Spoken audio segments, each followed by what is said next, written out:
Hi, this is Hear Her Sports, and I'm Elizabeth Emery. Today's guest is Stacia Suttles, aka The Natural. She is from the Bronx, New York, and is an amateur boxer on Team USA.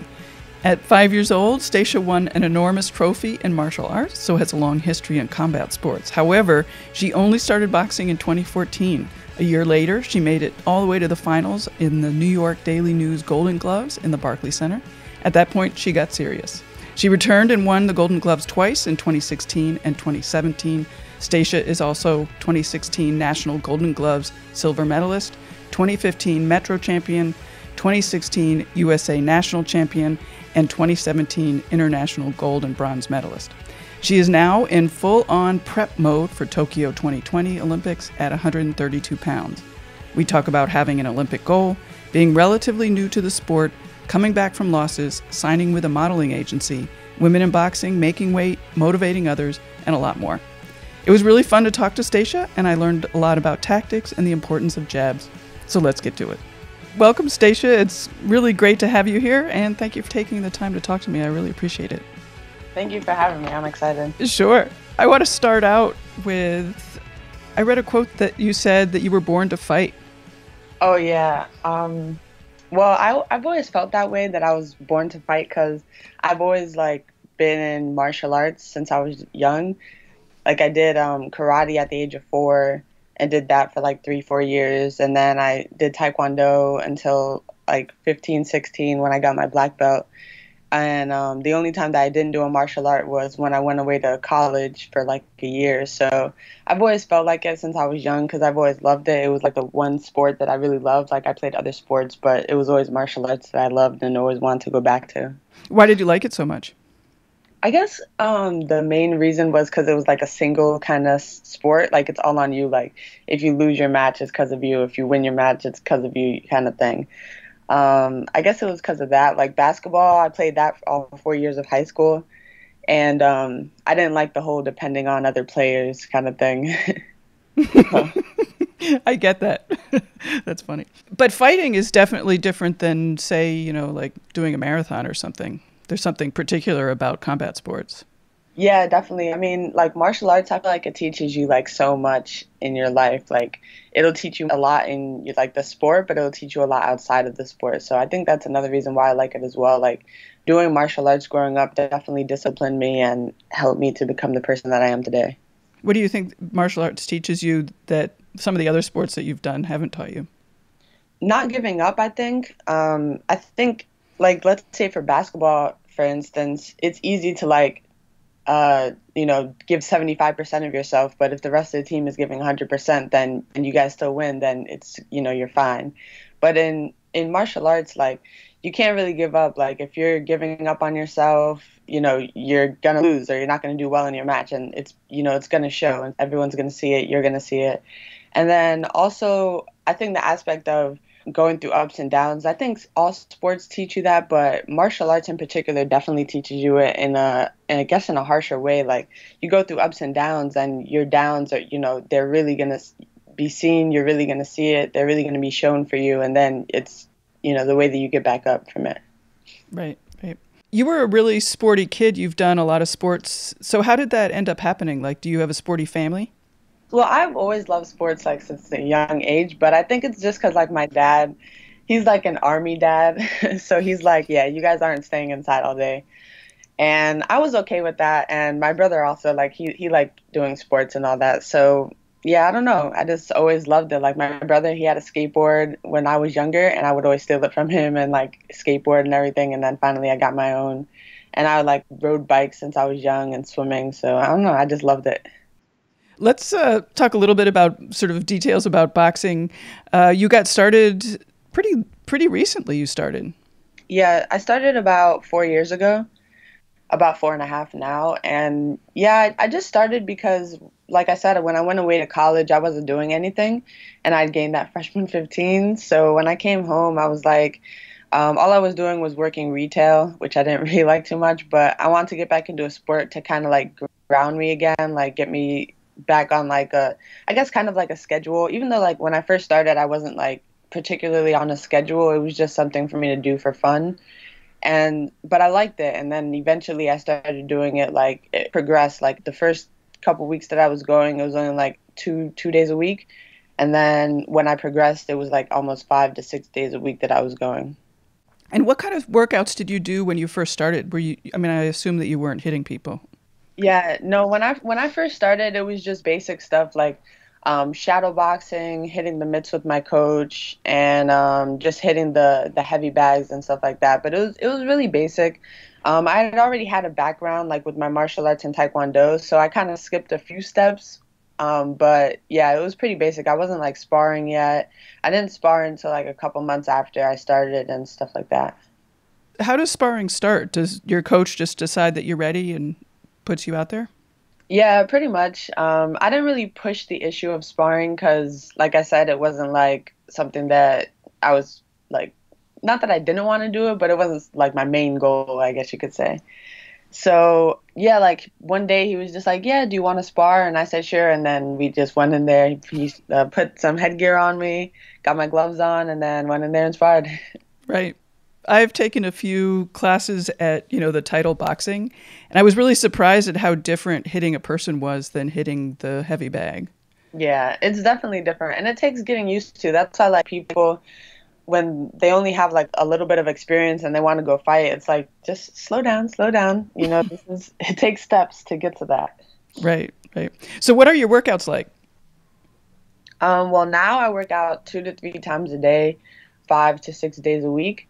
And usually in the morning, I'll wake up like 5 a.m. and I'll run at like 6 and I'll do like cardio in the morning. And then I'll do strength and conditioning. Sometimes I do strength and conditioning if I'm like leading up to a fight, which is like weights and stuff like that. And then I'll have like a 2 to 3 hour boxing workout in the afternoon. Right. And you mentioned doing cardio and strength training. Are those the only cross training that you do? Or do you even count those as cross training? No, I don't count those as cross training because it's pretty much what I have to do for boxing. But if it were considered cross training, then yeah, that's pretty much what I do. But sometimes, like in the summer, I'll go on like bike rides and stuff. But I wouldn't consider that training. I just consider it fun, like going on bike rides or like other athletic stuff that I do. Right, right. And do you do yoga, meditation, or any other mind training? Boxing seems really mental to me. Yeah, it is 100% mental. I actually started talking to a sports psychologist to like get my mental right for like the next upcoming year to 2 years leading up to the Olympics. But yeah, I do yoga sometimes. I want to do it a little bit more. I'm getting more into it, and then I meditate every morning. Well, almost every morning. I try to. Has that helped? Yeah, it's definitely helped. I'm also like getting into visualization, so it's definitely helped with myself, like just calming myself down and not putting so much pressure on myself. That's what it's really helped with. And then like also living in the moment, not like, oh, if I win this, I can do that. Like just living in the moment, like just try to win this kind of thing. I haven't fought yet since I started meditating every day, so we'll see what happens. Right. What do you think makes a good boxer? Um, Being able to listen and just discipline for sure. And what are your strengths? I think my strengths are being able to listen, even though my dad might might not say the same. But yeah, I think being able to listen because when you're in like especially like at the Olympic Training Center, you have all these distractions like there's sometimes 20, 30 of us, you might be distracted, want to talk to the person next to you. But if someone's talking, like if a coach is talking to you, you have to sit down and actually listen to them, but not just like hear what they're saying, but like listen to what they're saying and understand what they're saying, not like think about other things in the moment. So I think meditation is helping with that also. I think that's probably my biggest strength. And then also like wanting to learn more, I think is something that you should definitely have for boxing, and that's something that I think I have. And what are you working on most right now? Trying to improve? Um what I'm working on most, probably the main thing would be to live in the moment and not like think so far ahead. That would probably be the main thing that I'm working on. And then like in boxing, like as far as boxing stuff, I'm just working on like well, it's like inside and outside of boxing, trying to get back to the beginning. Like in the beginning, it was all fun, like just to see how far I could go. And then once I got like on Team USA and I won my first international gold medal, that's when I started putting like more pressure on myself. And then I wasn't doing as well as when I was in the beginning. So now I'm just trying to get back to that, like just trying to have fun with it. Like if I win, I win. If I lose, I lose. It's okay, just as long as I gave it 100%. I think that's so hard is to balance, having goals and looking for the future and, thinking about things like the Olympics, but also not getting so caught up in sort of the hubbub of that. Yeah, definitely. Because like in the beginning, I was all about just, all right, like just shrug my shoulders. Yeah, I'll do that tournament. Yeah, I'll do that, just to see how far I could go. Like I never put any pressure on myself really until the recent like maybe year and a half. I put like so much pressure on myself. I would go into international tournaments like, oh, I won the first one, I have to win this one. Like, I would get nervous, like more nervous than in the beginning. And now, like talking to my sports psychologist, putting the meditation practices and visualizations, it's like helping me to not put so much pressure on myself. Now, like training, not to say that training wasn't fun, but it's getting more fun, like, or yeah, it's getting funner. And it's just becoming a better experience for me. Like I feel better mentally and physically, and I feel good. Is going to the Olympics and, winning a gold medal, does that feel real to you? I mean, I ask that because you have started boxing pretty recently. I know you've done combat sports for a long time, but, this is a new goal to Yeah. go to the Olympics and win a medal. No, it's still like 100% crazy for me. I'm like, wow, I'm really like visualizing myself on a podium right now, winning a gold medal, or like I'm really training hard right now to hopefully fight in the Olympics in a couple years. Like it's 100% like so crazy to me, but I'm just rolling with the punches, really. That's funny. You mentioned the Olympic Training Center. Talk to me a little bit about that. The Olympic Training Center is awesome. I wish I could live there, but hopefully next year I will. But yeah, it's awesome. It's pretty much like college for sports. So you go there, like whenever they call me, I'm usually there for like a month at a time. So I'll go out there for a camp leading up to a tournament, or sometimes just camp. And when I go out there, it's basically like I said, like college for sports. You got a cafeteria, it's open all day. They make like pretty good food, healthy, some unhealthy because other people live there. It's like some people live there and they don't have to watch their weight. So they have like a bunch of food. And then we train 3 times a day. So that's why I like try to keep that schedule here at home. And it's like in the morning we wake up like 7, 8, well 6:37. We do cardio, and then we'll have strength training like towards the later morning, and then we'll have a boxing workout in the afternoon, like around 3, and then we'll have like the rest of the day. And then they try to implement some fun stuff for us, like team building stuff, and we'll do that on like Saturdays, like we'll do laser tag and stuff like that, or bowling, and sometimes we do yoga on Fridays. So it's a lot of fun, and it's also just fun being around people that are at like the same level as you as far as like boxing, because I feel like boxers understand boxers, but then like when you're at an elite level where you're like traveling internationally, training at the Olympic Training Center, like I feel like that's like a different level of understanding each other. So it's a lot of fun. And I would suspect that there aren't tons of women boxers at your level, sort of just in where you live. Yeah, well, I live in New York City, so there's a good amount of boxers here, but at my gym in particular, there's only like well, there's a good amount of us at my gym. There's like 4 or 5 of us. Oh, that's a Um, lot.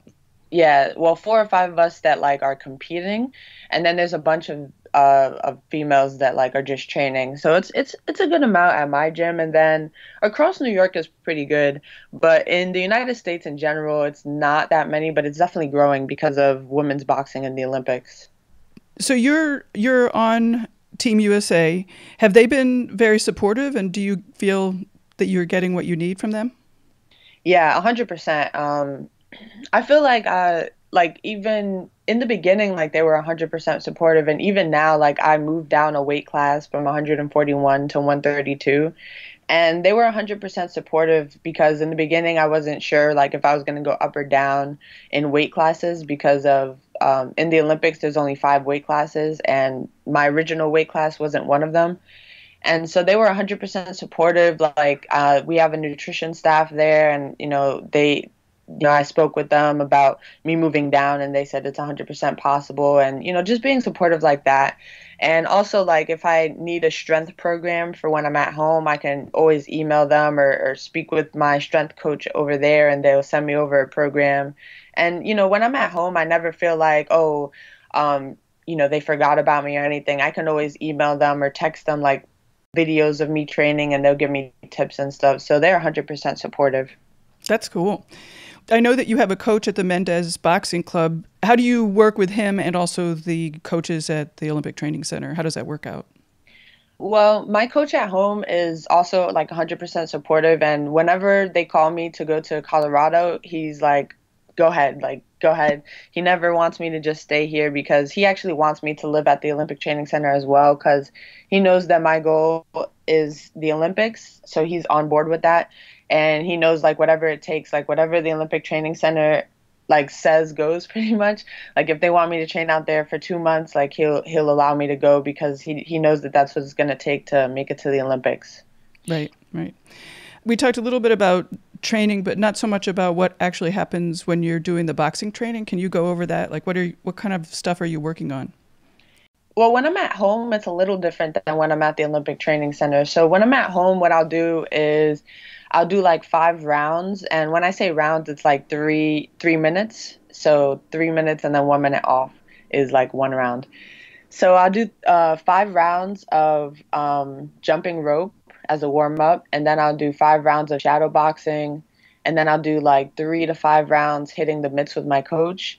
And then I'll do 3 rounds on each bag. So the heavy bag, the uppercut bag, the double end bag, and the speed bag. So that's 4 bags. And then I'll do 3 rounds on each. And then I'll end it off with either jumping rope or jogging on the treadmill. And then I'll do like abs training, which is like sit-ups, crunches, different ab workouts. And then, yeah, that's pretty much it. That's what I do at home. And then at the Olympic Training Center, we do like a whole bunch of stuff. So we do like a variation of what I do at home, but they'll like throw in some stuff. So like instead of just hitting the bags, they'll throw drills at us. So for example, they'll do like 20 seconds of hitting the bag with speed and then like maybe 10 seconds of power and they'll like switch it. So like that's just an example, but they'll do stuff like that. And we also do a lot of partner work at the Olympic Training Center. So for example, we'll do like tic-tacs. So we'll like be standing in front of each other and we'll each like I'll try to hit my partner's shoulder and they'll try to like move out of the way and then they'll try to hit my shoulder as an example. So we'll do a lot of partner work like that. What do you think about the popularity of sort of boxing exercise classes? That's funny that you asked me that because I've literally got asked that like the past 3 days. Okay, I think that they are for certain people, like a certain demographic of people. Like, for example, people that only have 45 minutes or an hour of their day that they can dedicate to getting sweaty. Yeah, it's for a certain demographic. Like, I wouldn't go there to train for a fight, that's for sure. And I wouldn't go there if I actually want to learn how to box.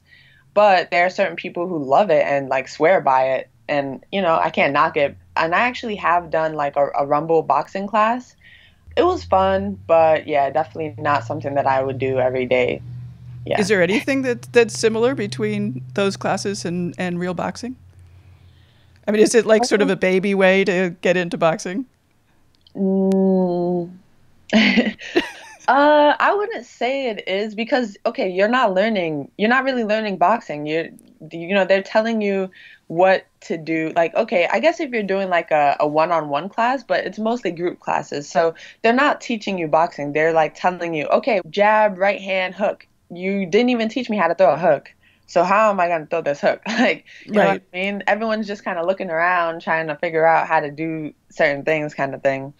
Right. And it's more like just a high intensity. It's like a boot camp, like, the person yelling at you and you're just doing what they're doing, and it's high intensity.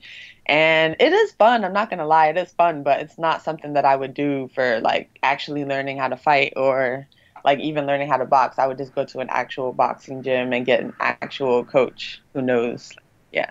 And honestly, like not to knock any of the people that are like training there, but most of them aren't boxers. They're fitness enthusiasts or like people that have taken a class or two or whatever, and they go in there and they do their thing. And I'm not knocking it, but yeah, not for me. Yeah. So let's say, you're starting out boxing and you go to a boxing gym. What are they going to start you out with?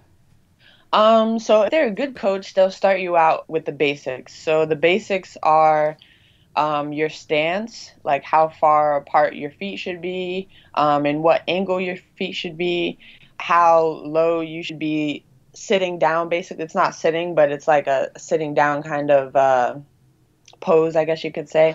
How low you should be, and then where your hand should be positioned. So that's your basics. And then like moving forward, moving backwards, moving side to side, because you can't like move your front foot first if you're moving back. So stuff like that. And then eventually they'll throw some punches into that. So like maybe moving forward, your jab and stuff like that. And those are the basics. And then just working slow, like working slow would be like teaching you your basics and then starting you with shadow boxing, not immediately like hitting the heavy bag and stuff like that. What about tactics? When did you start learning tactics for a fight? I started learning tactics for a fight.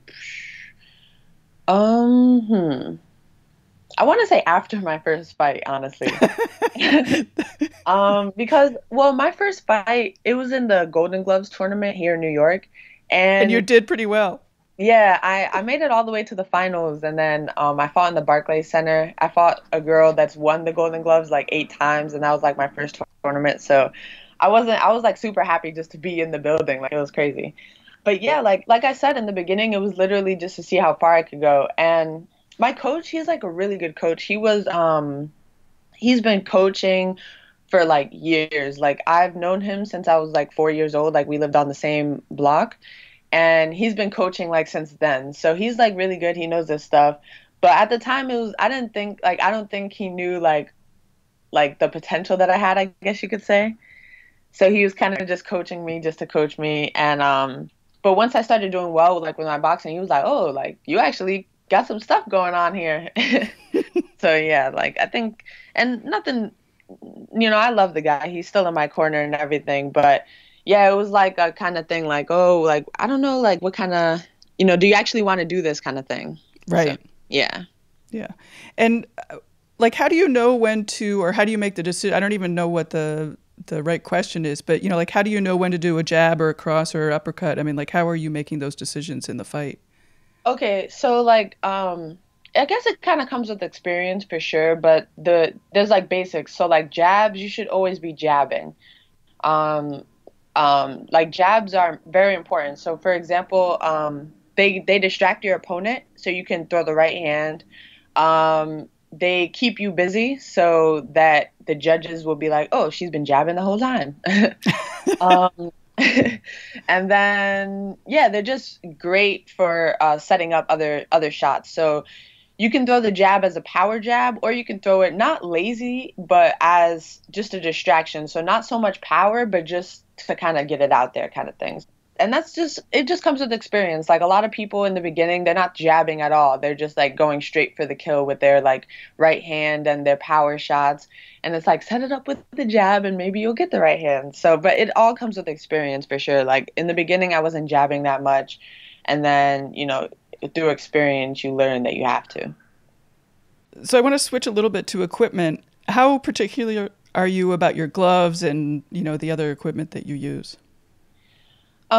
So my gloves, I'm pretty particular about. Like, I get gloves all the time now because like companies or like people would just send them to me, but I don't wear all of them because A, I have a lot, but then B, it's like I really need to make sure that my hands are like protected. So for example, the other day I sparred and forgot to wrap my hands up with the hand wraps, and that was 100% my fault. Like I was just so excited to spar. But I didn't notice that I didn't have hand wraps on until after. And I'm like, wow, good thing I had these gloves on because I could have seriously like injured or broken my hand. And that just goes to show like the gloves that I'm wearing, like I make sure that they're good for my hands all the time because you can't make a mistake like that with cheaper or like bad quality gloves. And then the headgear and all that other stuff, like especially and then also my footwear. So my boxing boots, I have to make sure that they're good because yeah, you can get serious blisters on your feet with the drills that we do at the Olympic Training Center if you're not wearing good boxing boots. So Hmm. yeah, I pretty much make sure like I'm not saying that the stuff that I'm wearing are like super expensive or anything like that, but I just make sure that they're good quality and they're comfortable for me. Right. Is there a fit issue with gloves?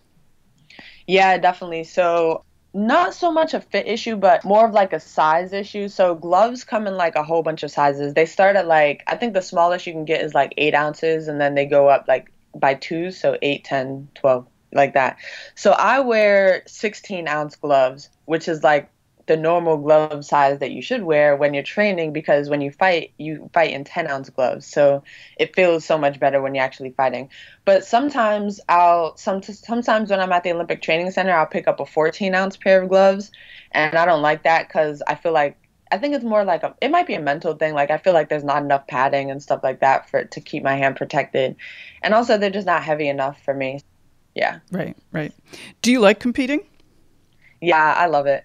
I've always loved competing. Like when I used to do Taekwondo, we would compete. My dad would drive us around and we would compete with our martial arts, well, our Taekwondo studio. We would go to these tournaments and stuff. So I've always loved it. And then, like, at the age of 5 years old, I had my first ever, like, karate tournament. And I won a 6 foot trophy. Like, it was the first place trophy in sparring. And it was crazy. Like, we walked into the tournament and I'm like, Dad, I'm gonna win that trophy. I literally pointed out to it. I remember it clear as day, and I talk about it all the time to my dad. But I walked into the place. I'm like, yeah, I'm gonna win that trophy. He's like, don't count your, what do you say? Don't count your chickens before they hatch or something like Right. that. Yeah. Yeah. And I'm like, Dad, I'm gonna win it. And then we literally hopped on the train and we had the trophy with us. It's crazy. I'm like, Dad, I told you. That's awesome. Yeah, I think after that day he stopped doubting me. Right. Do you have any fights coming up? I'm trying to get a local fight here in New York, but nothing lined up yet. Hopefully, I'll be having fights in the summer and stuff going into that. Do you have to arrange the fights? Who does that? So it depends. Here in New York, I will or my coach will arrange fights for me, and then internationally, um, Team USA arranges those types of fights. Like they'll just call me and say, "Hey, we got like a fight for you, or we have a position open for you, or whatever." And then they'll line that up. And then for national tournaments and stuff, no one really lines it up. They're just national tournaments set up already. And then I'll either come up with the money to go, well, with my family, or the US, or not the USA, but the New York Metro, which is like it's like the New York Yankees, I guess you could say. Like there's the National League, and then yeah, there's the Yankees. So, anyways, um, yeah, we got the New York Metro that also helps pay for like stuff. Yeah. So, what are your goals, sort of long term? I know that you're interested in the Olympics. Yeah, I guess I don't know. It's kind of bad that I'm saying it, but it's kind of like my main goal right now. Not to say that I don't have other goals, like I do, but making the Olympics and then bringing home a gold medal is like my number one like goal of all goals.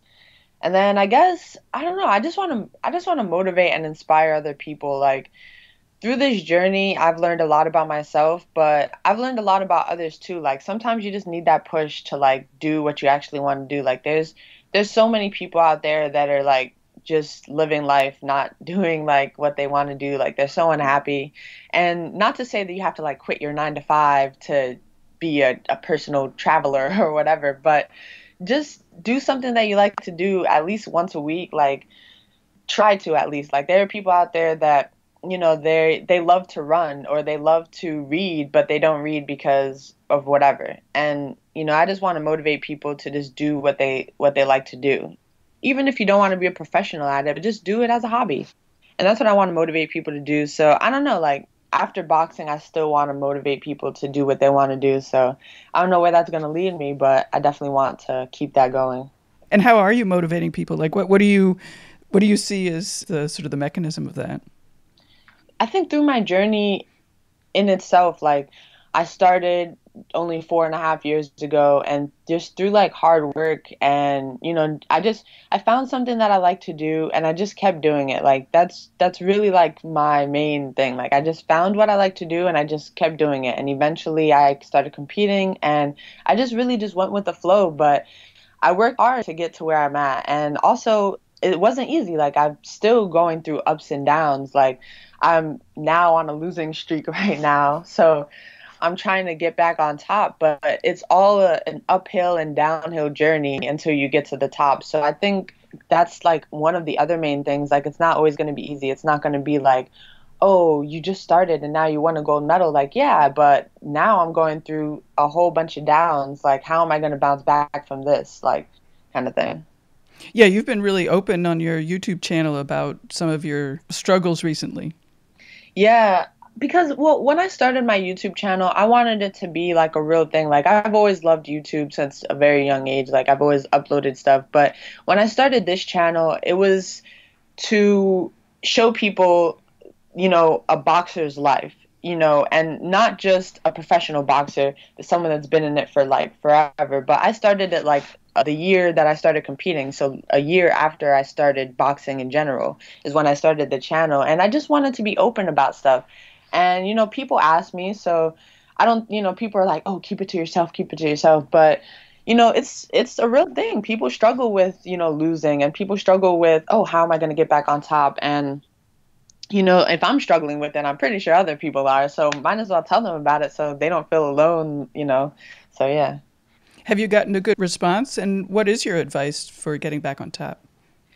Yeah, I've gotten a good response for sure. I don't get too much hate, honestly, so that's a good thing. So I've definitely gotten a good response. People are super supportive. And my advice to getting back on top is to get back to when it was fun, because I think everybody had that, oh, this is so much fun, this is just going with the flow. I think everybody pretty much has that in them, that fun moment, even if it's just for a day or a week or a month. They have that fun moment in whatever they're doing. So just get back to that.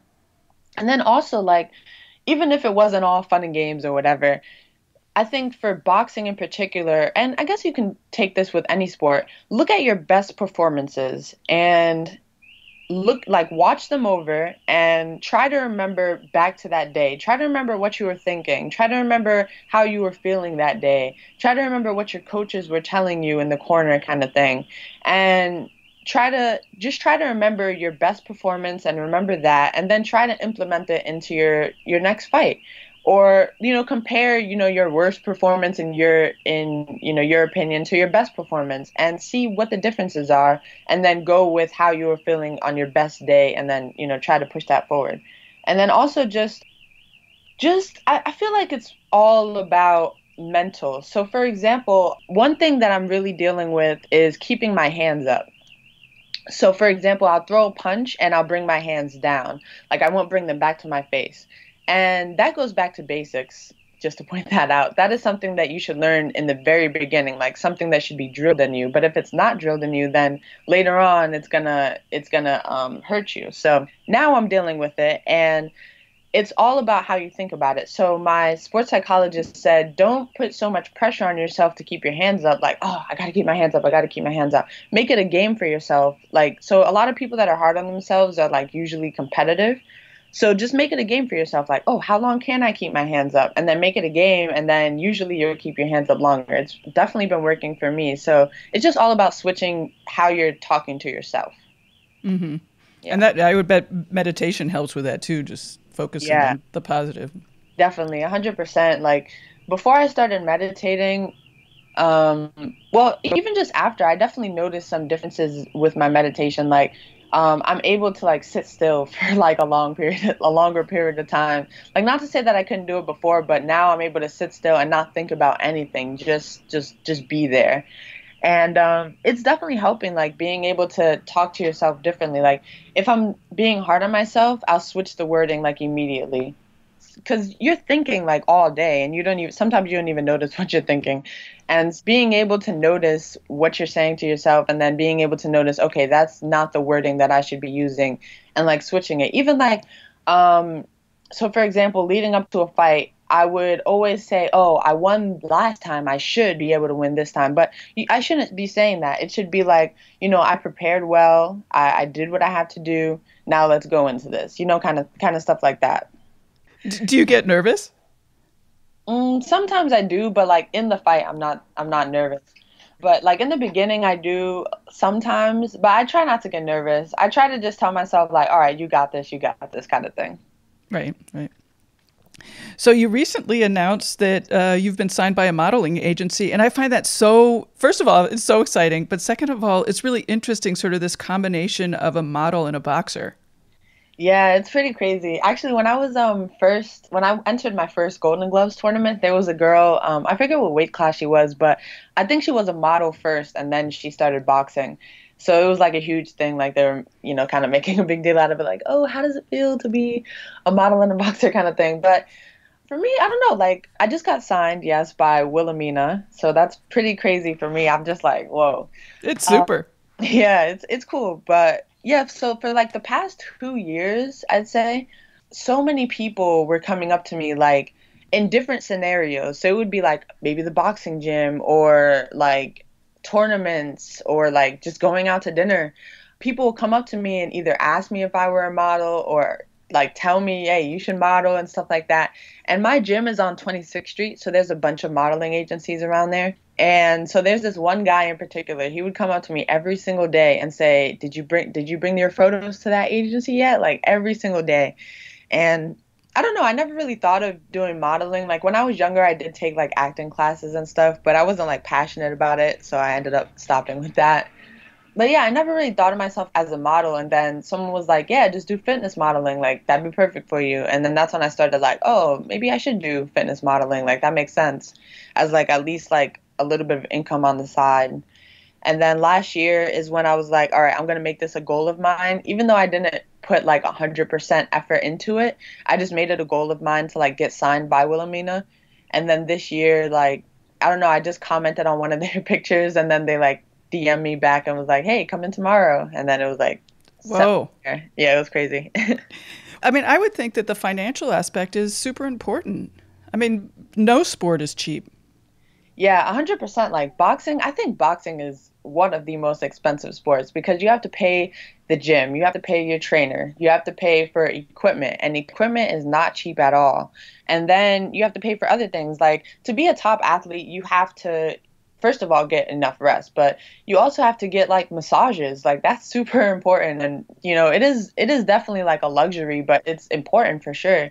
And, I get the best massages at the Olympic Training Center, but it's expensive here, especially in New York, to get stuff like that, to get like that recovery, things that you need. And then nutrition. So yeah, it's super expensive. And being an amateur athlete, you're not getting paid top dollar, especially in a sport of boxing where like men are the most important thing to people. So yeah, like modeling, I think it's going to be like a good supplemental income for me. And I'm just excited, definitely to get the word, not like to just get people to be more motivated. Like, I don't know, like I'm still amazed at how I've been able to get signed. And I just want people to know, like, if I've been able to do this, then you can do it too. So, Cool. So what kind of shoots do you imagine doing? um, mostly like fitness stuff. So like, I don't know. I guess like I want to do like campaigns for companies like Adidas or Under Hmm. Armour, stuff like that. I want to do like campaigns for them. And then like I just actually did a shoot on Saturday with a fitness boutique. It was pretty funny. But they were doing like a boot camp stuff. So I guess they're doing like, those things where you can like follow along with the person, Yeah. like work out with them. Yeah, Hmm. we were shooting for that. So we did like two yoga classes and then like a boot camp type class. So yeah, it was pretty fun. And then just I guess stuff like that would be like fun and ideal, meeting new people through the journey Hmm. and stuff. It's also nice just, in this discussion of having more representation of a diverse group of people in media and in campaigns like you're talking about. It's really exciting that you've signed up. Yeah, I'm excited because I think a lot of the opportunities that hopefully I'll be getting with my agency, I don't think I would have been able to get on my own. I think, and an extent. So maybe like a year and a half from now, when I'm definitely on the Olympic team or when I've definitely brought home a gold medal, then maybe those opportunities would come. But I think the earlier the better. So I'm hoping that, I think this is going to be a great experience either way, but I'm hoping that they'll be able to get me some good representation as far as like, maybe being on some billboards or whatever. I'm not expecting it next week, but, in the near future, hopefully. Modeling sort of makes me think of another quote I read of yours of you saying that you have never really liked public speaking, but you find yourself speaking a lot. I mean, has boxing helped you, learn to speak out? And, modeling is certainly speaking out in a different way. Yeah, boxing has definitely helped me to speak out. I think just being able, it's actually pretty funny because I think for me, like my YouTube channel is like my number one way of being able to speak out. Like I feel so comfortable in front of the camera and just like talking. And it's funny because like my friends, like they'll try to do YouTube videos and they're like so uncomfortable and they don't like it, but I love it for some reason. And I don't know, I guess that's like my number one way of doing it. But I think with boxing, it's definitely helped me as well because when I go to these tournaments and stuff and, coaches or other boxers, they come up to me and, they start a conversation with me. You can't just sit there all awkward, you just be yourself. And I think that's helped me. I've always been able to do it, but I guess like talking in front of like, 50 people is kind of like nerve-wracking. So, yeah. Yes, I agree with you. You mentioned a little bit in a previous part of the conversation, you mentioned how boxing is mostly male. What are your hopes for women in boxing? Well, I think, boxing right now is booming. It's crazy. So in literally this weekend coming up, there's going to be a female fight card on HBO for the first time ever. So that's crazy. And then Showtime has been awesome. They've been putting female fight cards on Showtime. Claressa Shields is going to be on there. She's like a great inspiration for me.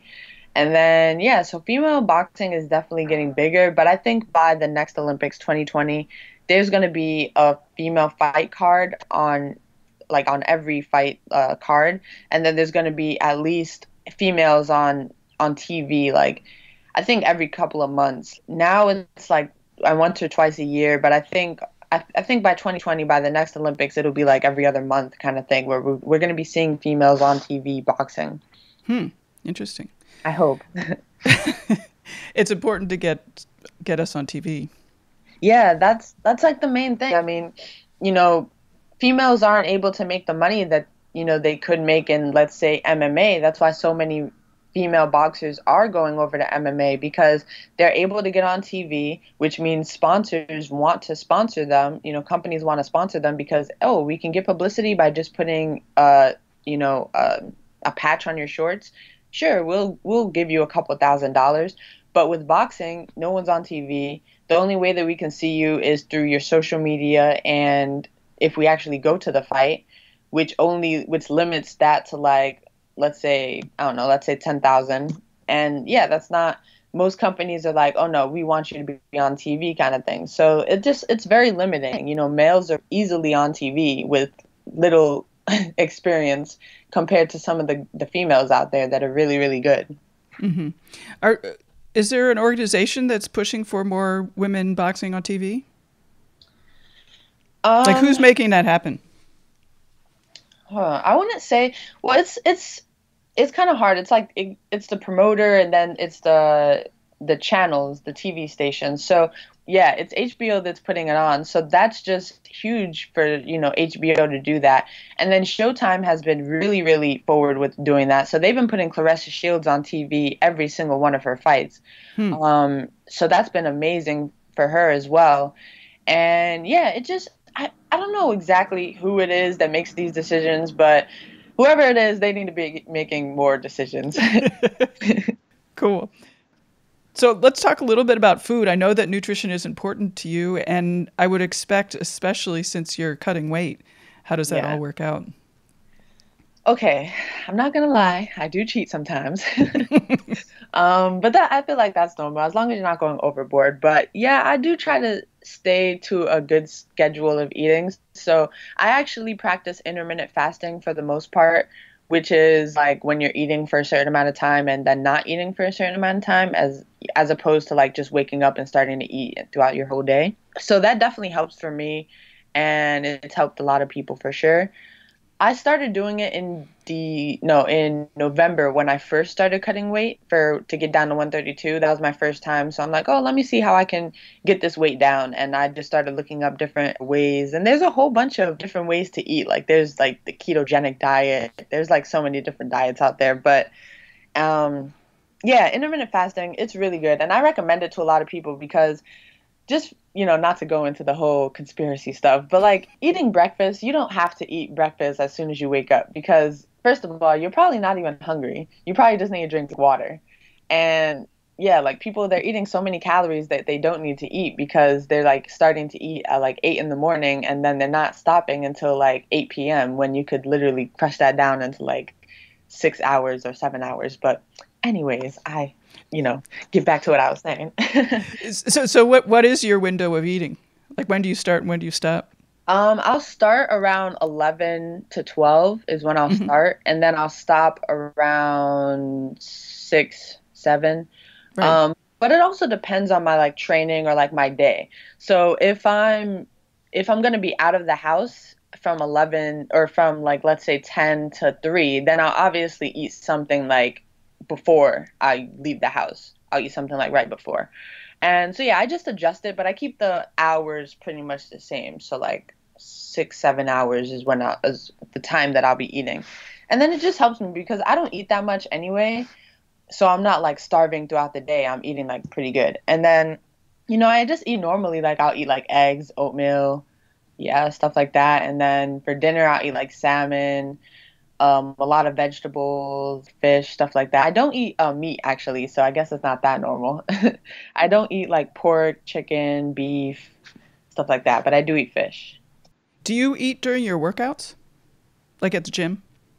No, no. I ate one time before a workout, like maybe it was like 30 minutes before a workout, and I felt like I was going to throw up. So I don't do that anymore. I pretty much eat like the most I'll eat before a workout is an hour before. Mm-hmm.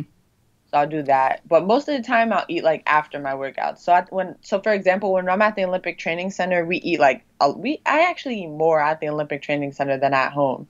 So when I'm at the Olympic Training Center, we'll eat like after every single workout, and then we'll have like 2 hours, 3 hours in between, and then we'll go to our next workout. Sometimes less time than that, but yeah, we have enough time in between where we can eat after every workout. And how much work is it to cut weight to your new class before a bout? I mean, are you having to cut 10 pounds? Yeah, so for me, I'm cutting about 10 pounds, which might be a lot to some people, but it's not that much compared to like some other people that I know that are cutting weight at the amateur level. But yeah, I'm cutting about 10 pounds and it is a good amount of work. It's more discipline than anything, as far as like the foods that I can and can't eat. I feel like that's like a major thing. Like when I'm struggling to cut weight, it's mostly because I just had pizza yesterday. Like you shouldn't eat a pizza station. So yeah, that's like the main thing. And then as far as like working out, like I have to do a lot of cardio. Running is like the main thing that I do, like running and then the Stairmaster, like basically cardio stuff that I can do like to make me sweat a lot and lose a lot of calories. That's like the main thing. And then like it's definitely not for everybody. Like if I could stay at 141, I definitely would, but yeah, I gotta do what I gotta do. Right. Yeah. Very cool. I really appreciate it. It's really exciting for me to talk to a boxer and talk to you and with all your exciting stuff happening. Yeah, thank you. No, I really had a good time and I was really looking forward to speaking with you as well. Great. Well, I'm certainly going to follow you and keep track of what's up. Thank you. Thanks to you for listening. Tell your friends about the podcast. Spread the word about fantastic, strong women speaking up and doing amazing things. Please subscribe on iTunes and encourage people you know to do the same. It really does help more people find the podcast. There are some fun episodes already in the can, so keep listening. Thanks to Agnes Studio, the blog, She Rides Her Bike, Gold Mines, and Leap Strategies for super support and partnerships. I'll be back in 2 weeks with another episode. Bye-bye.